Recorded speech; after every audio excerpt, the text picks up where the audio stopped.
What is going on with y'all, man?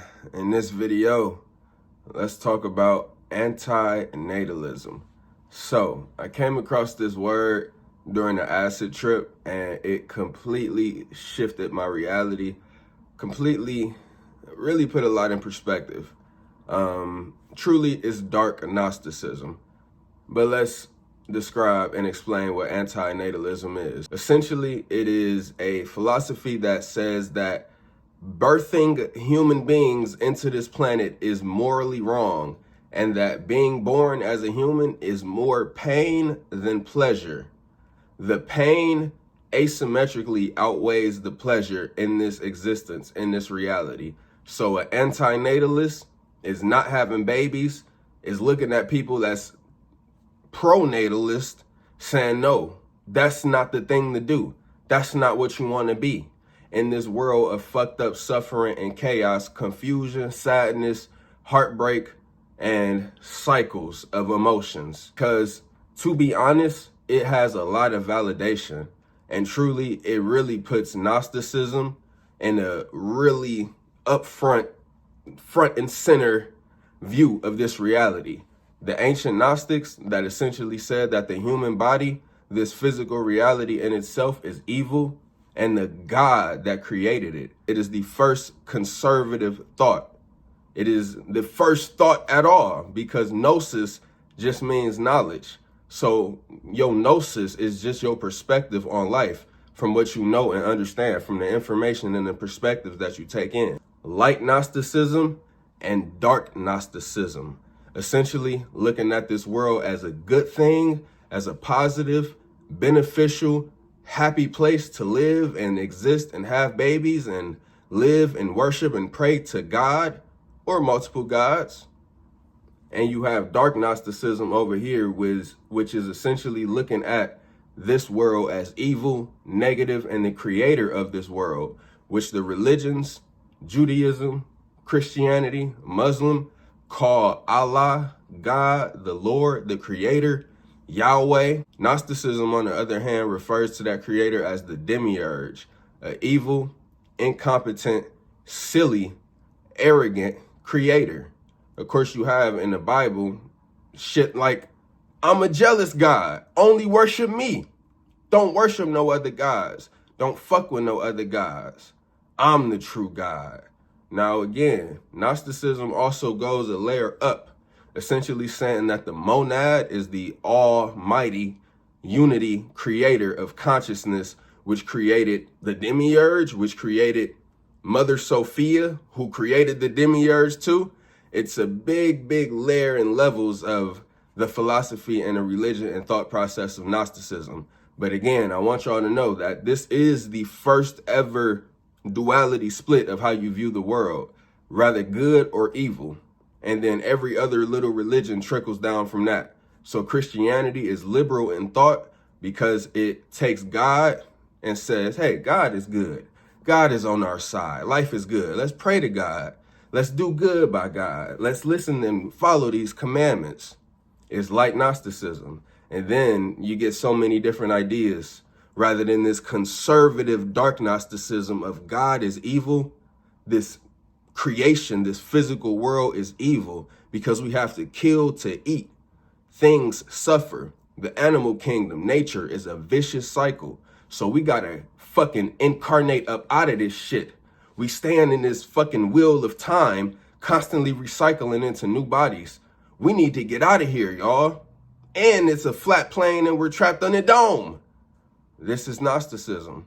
The cosmology, or all of the imagery and pictures of it, you see a dome and you see stars. Rather, you see the stars as this vast plane of existence with planets, and we're going around the sun, heliocentric, solar system cosmology, Enlightenment theory, all of these new sciences, Newton, Galileo, versus pure, conservative, dank Gnosticism, dark Gnosticism, flat earth, soul having a human experience, detach and get the fuck off of this planet. That's the split. So antinatalism is another split, and it doesn't really have to do with religion, because a lot of antinatalists are atheists. meaning they don't believe in a God at all. They look at this physical creation as simply what it is, not even referring to people as souls. So this is why I truly understand that having a basis in spirituality, having some sort of understanding, will keep you good, will keep you grateful, happy, high energy, and living with some purpose and passion and a reason to expand and live on and think more and do more, rather than falling into a nihilistic, pessimistic view of this world. Because thinking of a creator benefits you because it's spiritual. Y'all, being born is magic. Existing and incarnating in these human bodies, this consciousness, this experience, is pure fucking magic. Magic is just a word that describes something that is acausal, meaning you have a phenomenon, you have a thing, you have a something, but you can't fully describe the cause and effect of it. It's really just conjecture. It's really just up in the air of what you think, of what you believe. So in the occult forms of magic, you have this definition of causing change to occur in conformity with your will. We're all doing that all day long. But what's happened in this world is the rulers and captors of the fucking governors, nations, whoever, are using black magic and word magic and spells on us to create and make us go in a uniform way of how they want to control our reality through religion primarily. Because at the end of the day, I'm getting y'all the really high philosophical thoughts and levels and theories of God and what may have created this earth. What is the reason for this earth? Blah, blah, and blah. But when you trickle down to believing in a religion that a man wrote, that a group of people just wrote, maybe went on the top of a mountain and had an acid or shroom trip or DMT, or licked the frog, did some ayahuasca, and got these revelations and decided to write it down in a book, nigga, you can do that. Woman, you can do that. So that's a simple yet very important understanding that y'all must have. You are no less than. You are equal to. You are just as good and great and divine as every man and woman walking on this planet. You have every potential to do exactly what they have done and will do. All right? So never deny that in yourself, because you're bred and programmed to have an inferiority complex, to think that you don't know as much, to think that you're not as good because you may not have as much cash, to think that you're not as good because you're not doing as much, saying as much, posting as much, as famous. You can do whatever, and you have all of that God-level divinity, spiritual consciousness. That's why I'm not an atheist, and I never could be, because an atheist doesn't believe in the spiritual reality. They don't believe in God. They don't believe in what you can't describe. They need a left brain, logical, scientific explanation and definition of why we exist, of what life is. Denying any spirituality, denying any divine essence of consciousness, that we're gods in the flesh. I tell y'all that all the time to keep y'all positive and optimistic, to keep you from falling into the traps of humanity where you thinking you gotta be living and doing things in a certain way that was just programmed for you and your family and your culture and your tradition and your race. Nah, get the fuck off of that shit ASAP, because you have a way bigger purpose. You have to come to your own conclusion. You have to come to your own understanding of your purpose, of what you believe, of whether you want to have kids and bring them into this world of suffering. Because as I said, asymmetrical degree of pain in this world. Pain has weight. Now, this is a very, very, very pivotal part of the argument of antinatalism.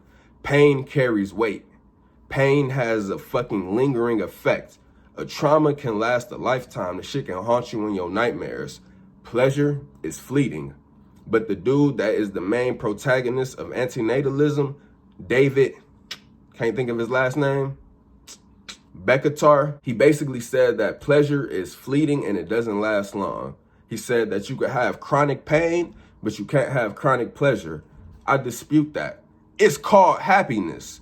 But an atheist would fall into that pessimistic mindset and viewpoint.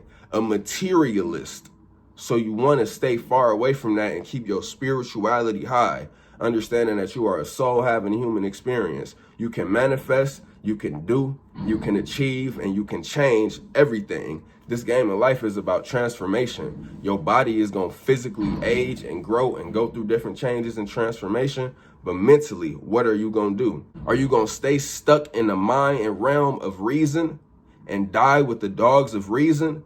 As Aleister Crowley said, as we're entering into the age of Aquarius, shifting from the age of Pisces, the age of belief, the age of dogma, indoctrination, believing in some shit that somebody else said? Or are you going to tap in mentally and really decode and understand that you are one with the unity of this fucking world?